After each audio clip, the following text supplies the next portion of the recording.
ಓಂ ಶಾಂತಿ. ಇಂದಿನ ದಿನಾಂಕ 15/6/2024. ಪ್ರಾರ್ಥ ಮುರಳಿ ಬಾಪ್ತಾದ ಮಧುಬನ. ಮಧುರ ಮಕ್ಕಳೇ, ಮಾಯಾಜೀತರಾಗಲು ತಪ್ಪು ಮಾಡುವುದನ್ನು ಬಿಡಿ. ದುಃಖವನ್ನು ಕೊಡುವುದು ಮತ್ತು ದುಃಖವನ್ನು ತೆಗೆದುಕೊಳ್ಳುವುದು ಇದು ಬಹಳ ದೊಡ್ಡ ತಪ್ಪಾಗಿದೆ. ಇದನ್ನು ನೀವು ಮಕ್ಕಳು ಮಾಡಬಾರದು. ಪ್ರಶ್ನೆ: ತಂದೆಗೆ ನಾವೆಲ್ಲ ಮಕ್ಕಳ ಪ್ರತಿ ಯಾವ ಒಂದು ಆಸೆ ಇದೆ? ಉತ್ತರ: ತಂದೆಯ ಆಸೆ ಏನೆಂದರೆ ನನ್ನ ಎಲ್ಲ ಮಕ್ಕಳು ನನ್ನ ಸಮಾನ ಸದಾ ಪಾವನರಾಗಲಿ. ತಂದೆಯು ಸದಾ ಸುಂದರನಾಗಿದ್ದಾರೆ. ಅವರು ಮಕ್ಕಳನ್ನು, ಕಪ್ಪಾಗಿದ್ದವರನ್ನು ಸುಂದರರನ್ನಾಗಿ ಮಾಡಲು ಬಂದಿದ್ದಾರೆ. ಮಾಯೆಯು ಕಪ್ಪಾಗಿ ಪತಿತ ಮಾಡಿಬಿಡುತ್ತದೆ. ತಂದೆಯು ಸುಂದರರನ್ನಾಗಿ ಮಾಡುತ್ತಾರೆ. ಲಕ್ಷ್ಮೀ ನಾರಾಯಣರು ಸುಂದರ ಪಾವನರಾಗಿದ್ದಾರೆ. ಆದ್ದರಿಂದಲೇ ಕಪ್ಪು ಪತಿತ ಮನುಷ್ಯರೇ ಹೋಗಿ ಅವರ ಮಹಿಮೆ ಮಾಡುತ್ತಾರೆ. ತಮ್ಮನ್ನು ನೀಚರೆಂದು ತಿಳಿಯುತ್ತಾರೆ. ತಂದೆಯ ಶ್ರೀಮತವು ಈಗ ಸಿಗುತ್ತದೆ. ಮಧುರ ಮಕ್ಕಳೇ, ಸುಂದರ ಸತೋಪ್ರಧಾನರಾಗುವ ಪುರುಷಾರ್ಥ ಮಾಡಿ. ಓಂ ಶಾಂತಿ. ತಂದೆಯು ಏನು ಮಾಡುತ್ತಿದ್ದಾರೆ ಮತ್ತು ಮಕ್ಕಳು ಏನು ಮಾಡುತ್ತಿದ್ದಾರೆ? ಮಕ್ಕಳು ತಿಳಿದುಕೊಂಡಿದ್ದೀರಿ ಮತ್ತು ತಂದೆಗೂ ತಿಳಿದಿದೆ. ಆತ್ಮವು ಯಾವುದು ತಮೋಪ್ರಧಾನವಾಗಿ ಬಿಟ್ಟಿದೆಯೋ ಅದನ್ನು ಸತೋಪ್ರಧಾನ ಮಾಡಿಕೊಳ್ಳಬೇಕು. ಯಾವುದನ್ನು ಚಿನ್ನದ ಸಮಾನ ಎಂದು ಹೇಳಲಾಗುತ್ತದೆ? ತಂದೆಯು ಆತ್ಮರನ್ನು ನೋಡುತ್ತಾರೆ. ನಮ್ಮ ಆತ್ಮವು ಕಪ್ಪಾಗಿ ಬಿಟ್ಟಿದೆ ಎಂದು ಆತ್ಮಕ್ಕೆ ವಿಚಾರ ಬರುತ್ತದೆ. ಆತ್ಮದ ಕಾರಣ ಮತ್ತೆ ಶರೀರವು ಕಪ್ಪಾಗಿ ಬಿಟ್ಟಿದೆ. ಲಕ್ಷ್ಮೀ ನಾರಾಯಣನ ಮಂದಿರದಲ್ಲಿ ಹೋದಾಗ ಮೊದಲಂತೂ ಏನೂ ಜ್ಞಾನವಿರುವುದಿಲ್ಲ. ಇವರಂತೂ ಸರ್ವಗುಣ ಸಂಪನ್ನರಾಗಿದ್ದಾರೆ, ಸುಂದರರಾಗಿದ್ದಾರೆ. ನಾವು ಕಪ್ಪು ಭೂತಗಳಾಗಿದ್ದೇವೆ ಎಂದು ಕೇವಲ ನೋಡುತ್ತಿದ್ದೆವು, ಆದರೆ ಜ್ಞಾನವಿರಲಿಲ್ಲ. ಈಗಂತೂ ಲಕ್ಷ್ಮೀ ನಾರಾಯಣನ ಮಂದಿರದಲ್ಲಿ ಹೋಗುತ್ತೇವೆಂದರೆ ಮೊದಲು ನಾವು ಇಂತಹ ಸರ್ವಗುಣ ಸಂಪನ್ನರಾಗಿದ್ದೆವು. ಈಗ ಪತಿತ ಕಪ್ಪಾಗಿ ಬಿಟ್ಟಿದ್ದೇವೆಂದು ತಿಳಿಯುತ್ತೇವೆ. ನಾವು ವಿಕಾರಿಗಳು, ಪಾಪಿಗಳಾಗಿದ್ದೇವೆಂದು ಅವರ ಮುಂದೆ ಹೇಳುತ್ತಾರೆ. ವಿವಾಹವಾದಾಗ ಮೊದಲು ಲಕ್ಷ್ಮೀ ನಾರಾಯಣನ ಮಂದಿರಕ್ಕೆ ಕರೆದುಕೊಂಡು ಹೋಗುತ್ತಾರೆ. ಇಬ್ಬರು ಮೊದಲು ನಿರ್ವಿಕಾರಿಗಳಾಗಿರುತ್ತಾರೆ, ನಂತರ ವಿಕಾರಿಗಳಾಗುತ್ತಾರೆ.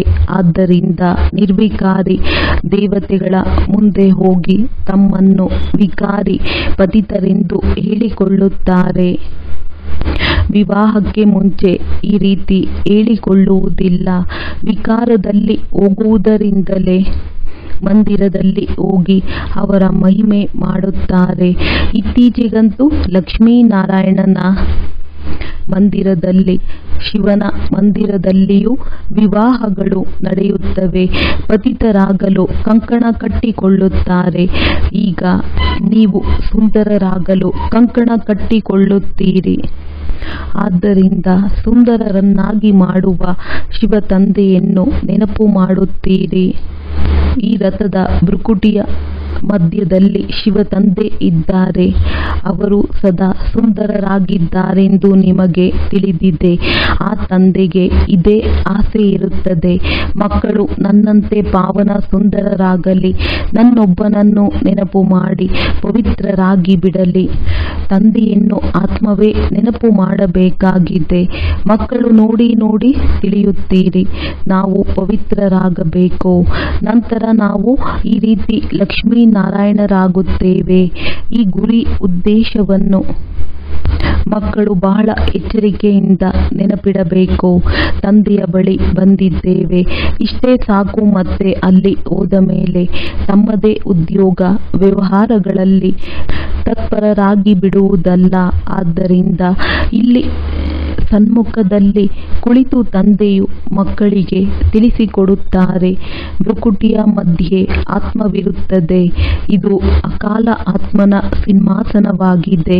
ಈ ಆತ್ಮ ನನ್ನ ಮಗುವಾಗಿದೆ. ಅದು ಈ ಸಿಂಹಾಸನದ ಮೇಲೆ ಕುಳಿತಿದೆ. ಸ್ವತಃ ಆತ್ಮವು ತಮೋಪ್ರಧಾನವಾಗಿರುವುದರಿಂದ ಸಿಂಹಾಸನವು ತಮೋಪ್ರಧಾನವಾಗಿದೆ. ಇವು ಬಹಳ ಚೆನ್ನಾಗಿ ತಿಳಿದುಕೊಳ್ಳುವ ಮಾತಾಗಿದೆ. ಈ ರೀತಿ ಲಕ್ಷ್ಮೀನಾರಾಯಣರಾಗುವುದು ಯಾವುದೇ ಚಿಕ್ಕಮ್ಮನ ಮನೆಯಂತಲ್ಲ. ಈಗ ನೀವು ತಿಳಿಯುತ್ತೀರಿ, ನಾವು ಇವರ ತರಹ ಆಗುತ್ತಿದ್ದೇವೆಂದು. ಆತ್ಮವು ಪವಿತ್ರವಾಗಿಯೇ ಹೋಗುವುದು. ಅದರ ನಂತರ ದೇವಿ ದೇವತೆಗಳೆಂದು ಕರೆಸಿಕೊಳ್ಳುತ್ತೀರಿ. ನಾವು ಇಂತಹ ಸ್ವರ್ಗದ ಮಾಲೀಕರಾಗುತ್ತೇವೆ. ಆದರೆ ಮಾಯೆಯು ಎಲ್ಲವನ್ನೂ ಮರೆಸಿಬಿಡುತ್ತದೆ. ಇಲ್ಲಿ ಕೇಳಿ, ಮತ್ತೆ ಹೊರಗೆ ಹೋಗುತ್ತಾರೆಂದರೆ ನಂತರ ಮರೆತು ಹೋಗುತ್ತಾರೆ. ತಂದೆಯು ಬಹಳ ಚೆನ್ನಾಗಿ ಪಕ್ಕಾ ಮಾಡಿಸುತ್ತಾರೆ.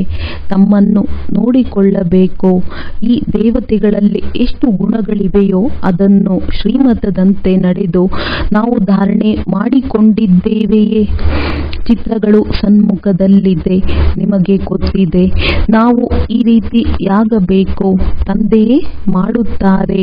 ಅನ್ಯ ಯಾರೂ ಮನುಷ್ಯರಿಂದ ದೇವತೆಗಳನ್ನಾಗಿ ಮಾಡುವುದಿಲ್ಲ. ಒಬ್ಬ ತಂದೆಯೂ ಮಾಡುತ್ತಾರೆ. ಅನ್ಯ ಯಾರೂ ಮನುಷ್ಯರಿಂದ ದೇವತೆಗಳನ್ನಾಗಿ ಮಾಡುವುದಿಲ್ಲ. ಒಬ್ಬ ತಂದೆಯು ಮಾಡುವವರಾಗಿದ್ದಾರೆ. ಮನುಷ್ಯರಿಂದ ದೇವತೆಗಳನ್ನಾಗಿ ಮಾಡಿದರೆಂದು ಗಾಯನವೂ ಇದೆ. ನಿಮ್ಮಲ್ಲಿಯೂ ನಂಬರ್ ವಾರ್ ತಿಳಿದುಕೊಂಡಿದ್ದೀರಿ. ಈ ಮಾತುಗಳು ಭಕ್ತರಿಗೆ ಗೊತ್ತಿಲ್ಲ. ಎಲ್ಲಿಯವರೆಗೆ ಭಗವಂತನ ಶ್ರೀಮತವನ್ನು ತೆಗೆದುಕೊಳ್ಳುವುದಿಲ್ಲವೋ ಅಲ್ಲಿಯವರೆಗೆ ಏನೂ ಅರ್ಥವಾಗುವುದಿಲ್ಲ. ನೀವು ಮಕ್ಕಳು ಈಗ ಶ್ರೀಮತವನ್ನೇ ತೆಗೆದುಕೊಳ್ಳುತ್ತಿದ್ದೀರಿ. ಇದನ್ನು ಬಹಳ ಚೆನ್ನಾಗಿ ಬುದ್ಧಿಯಲ್ಲಿಡಿ. ನಾವು ಶಿವ ತಂದೆಯ ಮತದಂತೆ ಅವರನ್ನು ನೆನಪು ಮಾಡುತ್ತಾ ಈ ರೀತಿಯಾಗುತ್ತಿದ್ದೇವೆ. ನೆನಪಿನಿಂದಲೇ ಪಾಪಗಳು ಭಸ್ಮವಾಗುತ್ತವೆ. ಮತ್ಯಾವುದೇ ಉಪಾಯವಿಲ್ಲ. ಲಕ್ಷ್ಮೀ ನಾರಾಯಣರಂತೂ ಸುಂದರರಾಗಿದ್ದಾರಲ್ಲವೇ? ಮಂದಿರಗಳಲ್ಲಿ ಅವರನ್ನು ಕಪ್ಪಾಗಿ ತೋರಿಸಿದ್ದಾರೆ. ರಘುನಾಥ ಮಂದಿರಗಳಲ್ಲಿ ರಾಮನನ್ನು ಕಪ್ಪಾಗಿ ಮಾಡಿದ್ದಾರೆ. ಹೇಗೆ? ಯಾರಿಗೂ ಗೊತ್ತಿಲ್ಲ. ಎಷ್ಟು ಚಿಕ್ಕ ಮಾತಾಗಿದೆ. ರಾಮನಂತೂ ತ್ರೇತಾಯುಗದವರಾಗಿದ್ದಾರೆ. ಸತ್ಯಯುಗದಿಂದ ತ್ರೇತಾಯುಗಕ್ಕೆ ಸ್ವಲ್ಪ ಅಂತರವಾಗಿ ಬಿಡುತ್ತದೆ. 2 ಕಲೆಗಳು ಕಡಿಮೆಯಾಗಿದ್ದಲ್ಲವೇ? ತಂದೆಯೂ ತಿಳಿಸುತ್ತಾರೆ, ಪ್ರಾರಂಭದಲ್ಲಿ ಇವರೇ ಇಷ್ಟು ಸತೋಪ್ರಧಾನ ಸುಂದರರಾಗಿದ್ದರು. ಪ್ರಜೆಗಳು ಸತೋಪ್ರಧಾನರಾಗಿ ಬಿಡುತ್ತಾರೆ. ಆದರೆ ಶಿಕ್ಷೆಗಳನ್ನು ಅನುಭವಿಸಿ ಆಗುತ್ತಾರೆ. ಎಷ್ಟು ಹೆಚ್ಚಿನ ಶಿಕ್ಷೆಯೋ ಅಷ್ಟು ಕಡಿಮೆ ಪದವಿಯಾಗಿ ಬಿಡುತ್ತದೆ. ಪರಿಶ್ರಮ ಪಡದಿದ್ದರೆ ಪಾಪಗಳು ಪರಿಹಾರವಾಗುವುದಿಲ್ಲ. ಪದವಿಯು ಕಡಿಮೆಯಾಗಿ ಬಿಡುತ್ತದೆ. ತಂದೆಯು ಸ್ಪಷ್ಟ ಮಾಡಿ ತಿಳಿಸುತ್ತಾರೆ, ನೀವಿಲ್ಲಿ ಸುಂದರರಾಗಲು ಕುಳಿತಿದ್ದೀರಿ. ಆದರೆ ಮಾಯೆಯು ಬಹಳ ದೊಡ್ಡ ಶತ್ರುವಾಗಿದೆ. ಇದು ಕಪ್ಪಾಗಿ ಮಾಡಿದೆ. ಈಗ ಸುಂದರರನ್ನಾಗಿ ಮಾಡಲು ಬಂದಿದ್ದಾರೆಂದರೆ ಮಾಯೆಯು ನೋಡುತ್ತದೆ, ಎದುರಿಸುತ್ತದೆ. ತಂದೆಯು ತಿಳಿಸುತ್ತಾರೆ, ಇದಂತೂ ನಾಟಕದನುಸಾರ ಅರ್ಧಕಲ್ಪದ ಪಾತ್ರವನ್ನು ಮಾಯೆಯು ಅಭಿನಯಿಸಬೇಕಾಗಿದೆ. ಮಾಯೆಯು ಪದೇ ಪದೇ ಮುಖವನ್ನು ತಿರುಗಿಸಿ ಮತ್ತೊಂದು ಕಡೆ ತೆಗೆದುಕೊಂಡು ಹೋಗುತ್ತದೆ. ಬಾಬಾ ನಮಗೆ ಮಾಯೆಯು ಬಹಳ ತೊಂದರೆ ಕೊಡುತ್ತದೆ ಎಂದು ಬರೆಯುತ್ತಾರೆ.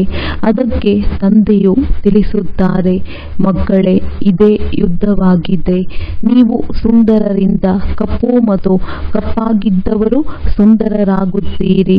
ಇದೊಂದು ಆಟವಾಗಿದೆ.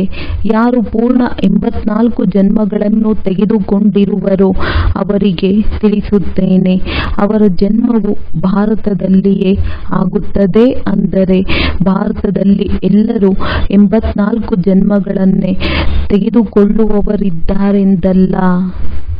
ಈಗ ನೀವು ಮಕ್ಕಳ ಈ ಸಮಯವು ಬಹಳ ಅಮೂಲ್ಯವಾದದ್ದಾಗಿದೆ. ನಾವು ಈ ರೀತಿಯಾಗಬೇಕೆಂದು ಪೂರ್ಣ ಪುರುಷಾರ್ಥ ಮಾಡಬೇಕು. ತಂದೆಯೂ ಸಹ ಇದನ್ನು ತಿಳಿಸಿದ್ದಾರೆ.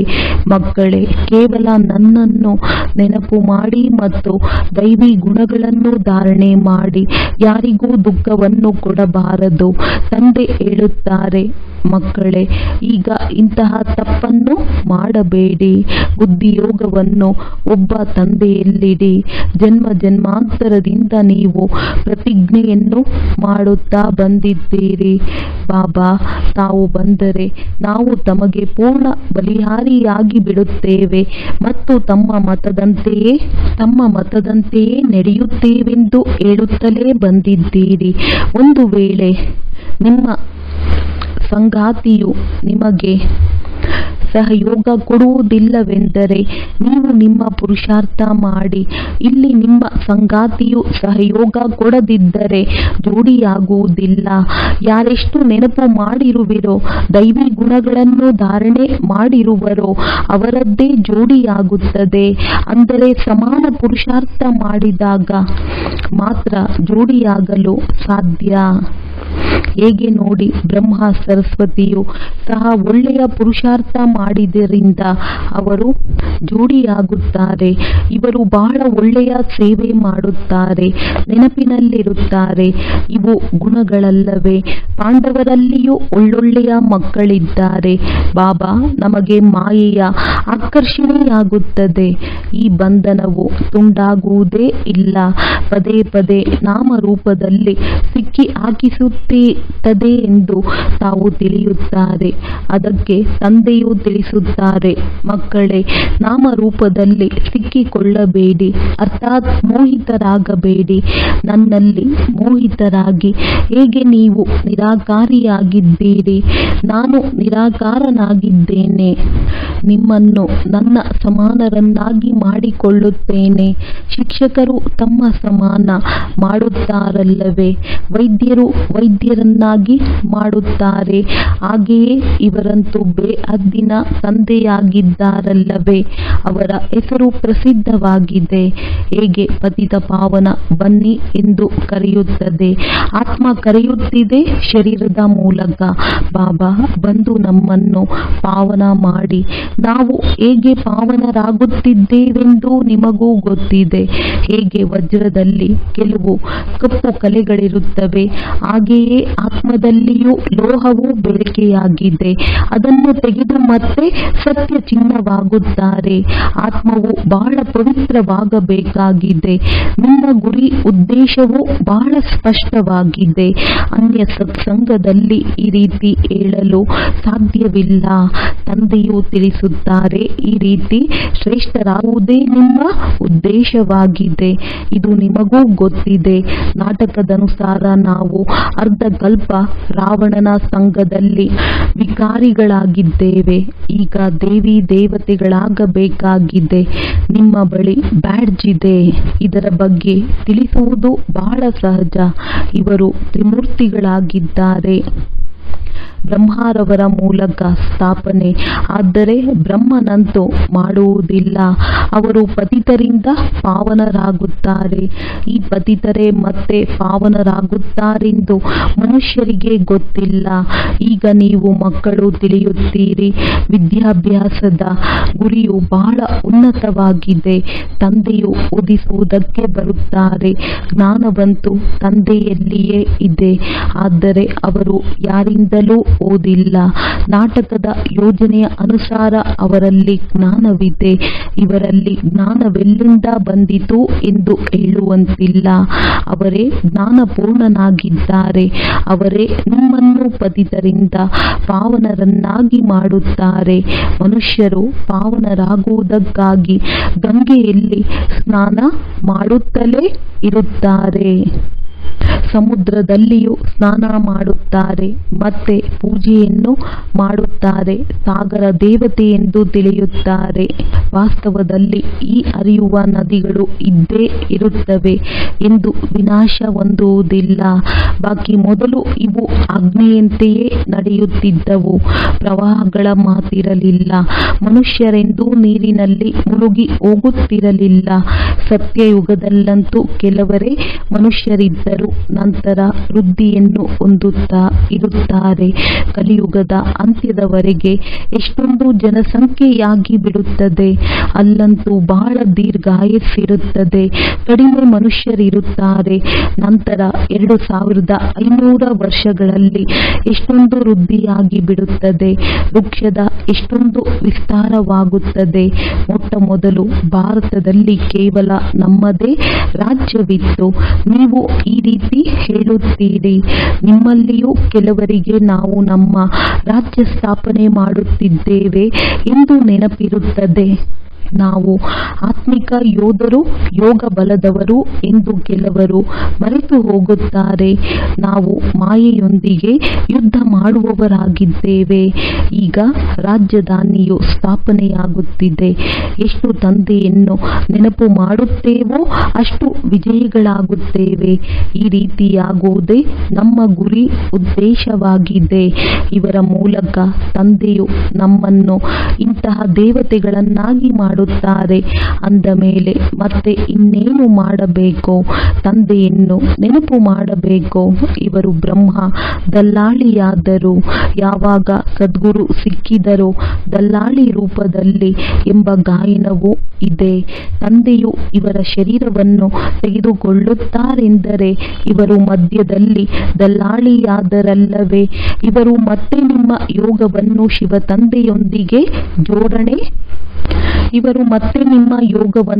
ತಂದೆಯೊಂದಿಗೆ ಜೋಡಣೆ ಮಾಡಿಸುತ್ತಾರೆ. ಬಾಕಿ ಇಲ್ಲಿ ವಿವಾಹದ ಹೆಸರನ್ನು ತೆಗೆದುಕೊಳ್ಳಬೇಡಿ. ಶಿವ ತಂದೆಯೇ ಇವರ ಮೂಲಕ ನಮ್ಮ ಆತ್ಮವನ್ನು ಪವಿತ್ರರನ್ನಾಗಿ ಮಾಡುತ್ತಾರೆ, ತಿಳಿಸುತ್ತಾರೆ. ಏ ಮಕ್ಕಳೇ, ತಂದೆಯಾದ ನನ್ನನ್ನು ನೆನಪು ಮಾಡಿ, ತಂದೆಯಾದ ನನ್ನನ್ನು ನೆನಪು ಮಾಡಿ ಎಂದು ನೀವು ಹೇಳುವುದಿಲ್ಲ. ತಂದೆಯು ಈ ರೀತಿ ಹೇಳುತ್ತಾರೆಂದು ನೀವು ತಂದೆಯ ಜ್ಞಾನವನ್ನು ತಿಳಿಸುತ್ತೀರಿ. ಇದನ್ನು ಸಹ ತಂದೆಯು ಬಹಳ ಚೆನ್ನಾಗಿ ತಿಳಿಸುತ್ತಾರೆ. ಮುಂದೆ ಹೋದಂತೆ ಅನೇಕರಿಗೆ ಸಾಕ್ಷಾತ್ಕಾರವಾಗುತ್ತದೆ. ಆಗ ಒಳಗೆ ಮನಸ್ಸು ತಿನ್ನುತ್ತಿರುತ್ತದೆ. ಆದ್ದರಿಂದ ತಂದೆಯು ಹೇಳುತ್ತಾರೆ, ಇನ್ನು ಸ್ವಲ್ಪ ಸಮಯ ಮಾತ್ರ ಉಳಿದಿದೆ.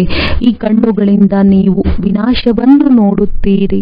ಯಾವಾಗ ರಿಹರ್ಸಲ್ ವಿನಾಶದ ಸೂಚನೆಗಳು ಆಗುವುದೋ ಆಗ ಈ ರೀತಿ ವಿನಾಶವಾಗುವುದೆಂದು ನೀವು ನೋಡುತ್ತೀರಿ.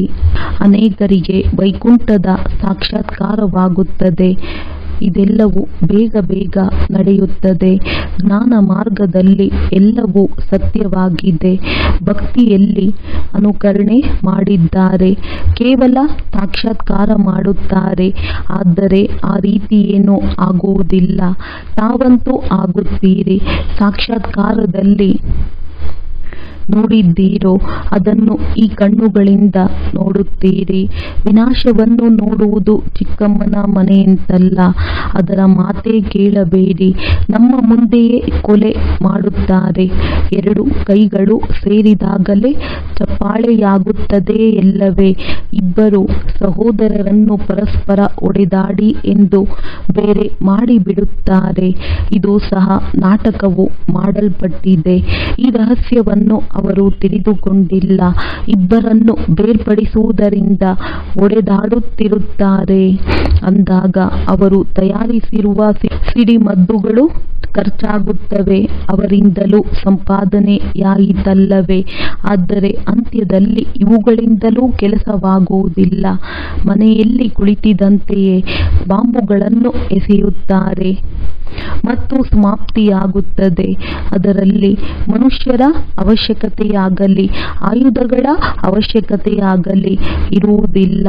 ಆದ್ದರಿಂದ ತಂದೆಯು ತಿಳಿಸುತ್ತಾರೆ, ಮಕ್ಕಳೇ, ಸ್ಥಾಪನೆಯಂತೂ ಅವಶ್ಯವಾಗಿ ಆಗಬೇಕು. ಯಾರೆಷ್ಟು ಪುರುಷಾರ್ಥ ಮಾಡುವರೋ ಅಷ್ಟು ಶ್ರೇಷ್ಠ ಪದವಿಯನ್ನು ಪಡೆಯುತ್ತಾರೆ. ನೀವಂತೂ ಬಹಳ ತಿಳಿಸುತ್ತೀರಿ.